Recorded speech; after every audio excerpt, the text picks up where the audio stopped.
Bonsoir, bonsoir frères et sœurs de nouveau sur TV et Radio de Vie. Bienvenue dans votre émission. Il est minuit. Seigneur, nous bénissons ton nom pour ta fidélité. Conduis-nous par ton esprit. Au nom de Yeshua, nous te prions, Père. Amen. Voilà, donc ce soir, c'est une série de questions, une série de questions qui sont posées. Nous allons y répondre avec la parole du Seigneur. Et en 15 minutes ou moins de 20 minutes. Voilà, donc deuxième question. Alors, bonsoir. Bonsoir.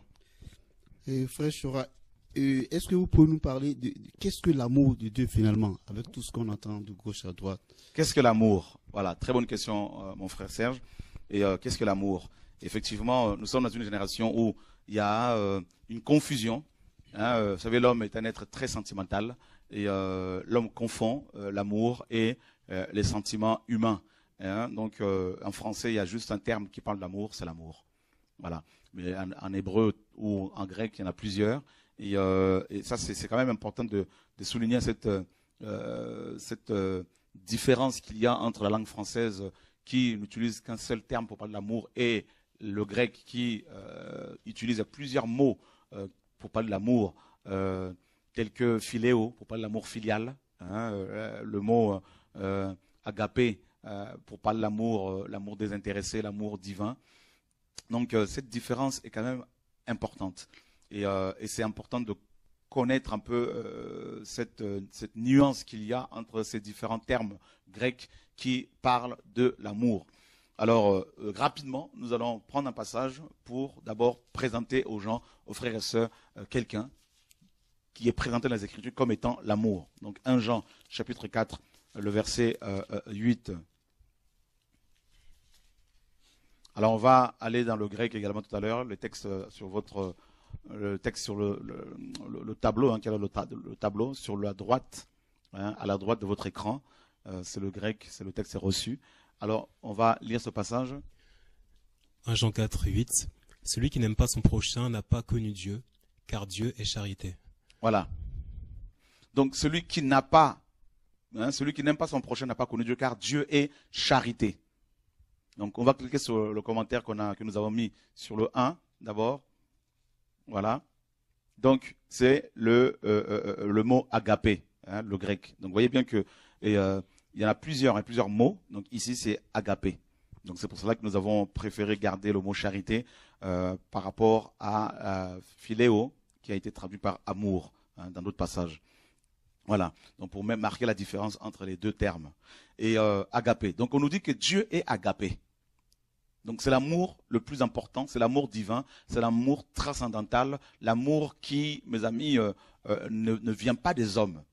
Voilà. Donc on nous dit que c'est Dieu qui est cet amour-là. Voilà. Et ensuite, on va voir dans le grec, bien sûr, on va confirmer dans le grec, donc on va aller sur le texte à côté, vérifier le mot agapé. On va cliquer. Donc, ce n'est pas ce mot-là. Voilà. Donc, là, nous avons le mot grec, agapé. Et c'est de l'affection, c'est un... voilà. Et c'est vraiment l'amour divin, tout simplement. Alors, d'abord, on nous dit que Dieu est amour. Dieu est agapé. Ça, c'est la première définition de l'amour. L'amour est Dieu. Dieu est amour. L'amour est un être vivant qui parle, qui s'exprime, qui pense, qui ordonne, qui contrôle toutes choses, qui gère toutes choses. C'est ça l'amour. Et ensuite, l'amour, c'est aussi un sentiment que Dieu répand sur les cœurs des gens. Et nous sommes dans Romains chapitre 5, verset 5.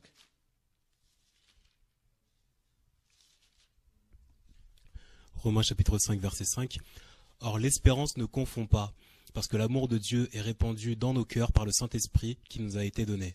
Voilà, donc là on voit maintenant, premièrement on a vu que l'amour c'est d'abord Dieu, et deuxièmement on voit que l'amour c'est aussi un sentiment qui peut être répandu. Et là effectivement on nous dit que l'espérance ne confond pas, parce que l'amour de Dieu est répandu dans nos cœurs par le Saint-Esprit qui nous a été donné. Donc on voit bien que l'Esprit de Dieu est cet agent, cette force que Dieu nous donne, c'est en même temps Dieu lui-même, et c'est Dieu qui répand cet amour-là. Donc c'est l'amour agapé qui est Dieu, et qui est répandu comme sentiment dans les cœurs. Donc, il est question du cœur parce qu'on doit aimer avec le cœur. Voilà, répandu dans nos cœurs par le Saint-Esprit qui nous a été donné. Voilà. Donc, on ne peut pas l'avoir, cet amour-là, si on n'a pas l'Esprit de Dieu. On ne peut pas l'avoir si on n'est pas en relation avec Dieu. Donc, parce que c'est l'amour divin. Et nous allons rapidement dans Genèse chapitre 22, verset, à partir du verset 1er. Or, Pardon, on va Genèse 22 et en même temps dans le grec, on va surtout du grec sur le tableau de droite. On va chercher en hébreu. Non, sur le tableau de droite. Voilà. On sort là. Voilà, on descend totalement. Voilà, on clique là. On va aller voir les textes hébreux. Voilà, Genèse 22. Ok, on peut y aller. Genèse 22, verset 1. Or, il arriva après ces choses que Dieu éprouva Abraham et lui dit, « Abraham » et il répondit, « Me voici. » Et Dieu lui dit, « Prends maintenant ton fils, ton unique, celui que tu aimes, Isaac, et va-t'en au pays de Morija. Et là, offre-le en holocauste sur l'une des montagnes que je te dirai. » Abraham donc s'étant levé de bon matin, sella son âne et prit 2 de ses serviteurs avec lui, et Isaac son fils. Ayant fendu le bois pour l'holocauste, il se mit en chemin et s'en alla au lieu que Dieu lui avait dit. Le 3e jour, Abraham, levant ses yeux, vit le lieu de loin. Et Abraham dit à ses serviteurs, « Restez ici avec l'âne, moi et l'enfant, nous irons jusque-là pour adorer. Après quoi, nous reviendrons auprès de vous. » Voilà. Donc, qu'est-ce que nous voyons ici? Abraham, c'est le père de la foi. D'accord? Et on nous dit que cet homme, selon les Écritures, va attendre plus de 25 ans pour avoir son fils Isaac. Il a eu à l'âge de 100 ans. Abraham, nous disent les Écritures, était fatigué. Il était, mes amis, impuissant sexuellement. Sarah était doublement ménopausée. Et les deux n'avaient plus de désir sexuel. Et Dieu dit à ce couple, voilà, malgré votre vieillesse, vous aurez un enfant. Donc vous vous imaginez, ils ont attendu plusieurs années pour l'avoir. Et une fois qu'ils l'ont eu, bien évidemment, ils l'ont beaucoup aimé. Et Dieu a vu cela. Et Dieu dira à Abraham par la suite, prends cet enfant-là justement, celui que tu aimes. Celui que tu aimes. Et offre-le-moi en holocauste. Et remarquez, Abraham n'a même pas résisté, n'a pas contesté, et il est parti offrir effectivement son fils. Voyez? Et qu'est-ce qu'on y voit là? On y voit ici la démonstration de l'amour qu'Abraham a eu pour Dieu. Pour Dieu. C'est-à-dire, il aimait Dieu plus que son fils. Et ça l'a amené à quoi? À adorer. Voyez? Et la parole nous dit que Abraham, selon Romains, avait foi en Dieu. Alors que avant Abraham, il n'y avait aucun exemple d'une personne morte qui serait ressuscitée. Ça n'existait pas. C'était après, la résurrection est venue après Abraham. Mais avant Abraham, il n'y avait personne de mort et ressuscité. Donc Abraham n'avait aucun exemple sur lequel il pouvait s'appuyer pour faire confiance au Seigneur. Abraham aurait pu dire, bon, je connais quelqu'un que Dieu a ressuscité des morts, alors je n'ai pas peur de sacrifier mon fils parce que Dieu va le ressusciter. Aucun exemple il n'avait. Mais malgré cela, Abraham a eu foi en Dieu. Donc nous comprenons que dans l'amour, il y a la foi. Dans l'amour, il y a l'adoration. Et on va le voir. Et donc, parce que Dieu est amour, l'amour est aussi un sentiment. Et là, Abraham aimait tellement Dieu qu'il s'est dit, je l'aime tellement que je lui fais confiance, d'après lequel il est capable, n'est-ce pas, de réveiller, de ressusciter mon fils. Et c'est ce qu'il a vécu effectivement. Donc, il aimait son fils beaucoup, mais il aimait Dieu plus que son fils. Et il l'a offert. Donc, qu'est-ce que nous comprenons? Nous comprenons que la base de l'amour, c'est le sacrifice. Aimer, c'est se sacrifier. Et c'est ce que nous comprenons en fait. Donc aimer, c'est se sacrifier. Et on va le vérifier parce qu'Abraham, il aimait tellement Dieu qu'il a sacrifié l'enfant qu'il aimait plus. Le plus. Isaac était, mes amis, la joie d'Abraham. Isaac était l'enfant de la promesse. Il aimait beaucoup cet enfant. Mais il aimait plus le Seigneur que son enfant. Quel amour. Et il a sacrifié. nous sommes donc dans l'amour, il y a non seulement la foi, non seulement qu'il y a l'adoration, mais il y a aussi le sacrifice. Et ça, c'est difficile parce que personne, bien sûr, ne veut mourir. On ne parle pas de la mort physique, bien sûr, hein. Et la mort par rapport, le sacrifice par rapport aux choses que l'on aime, par rapport aux personnes aussi que l'on aime. Nous sommes dans Jean 15, verset 13, pardon.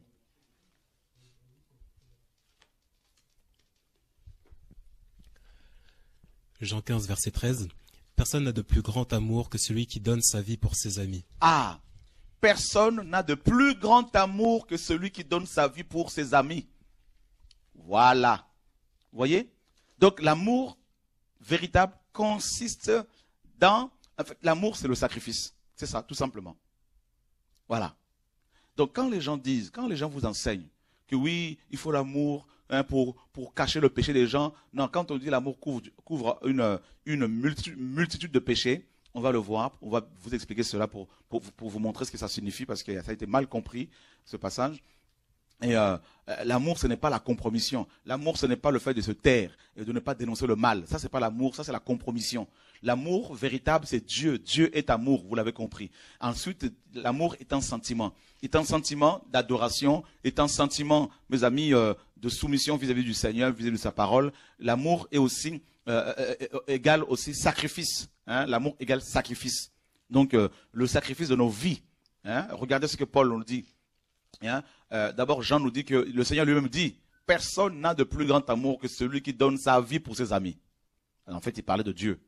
Parce que Jean 3, 13 nous dit que Dieu a tant aimé le monde qu'il a donné son Fils unique. Vous voyez? Donc, celui qui aime, il donne forcément. Donc, celui qui dit aimer Dieu, forcément, il va lui donner toute sa vie. Il va lui donner toutes les choses qui le font tomber dans le péché. Voilà. Il va lui donner toutes les choses qui peuvent l'éloigner de Dieu. Aimer Dieu, c'est ça, c'est lui donner toute ta vie.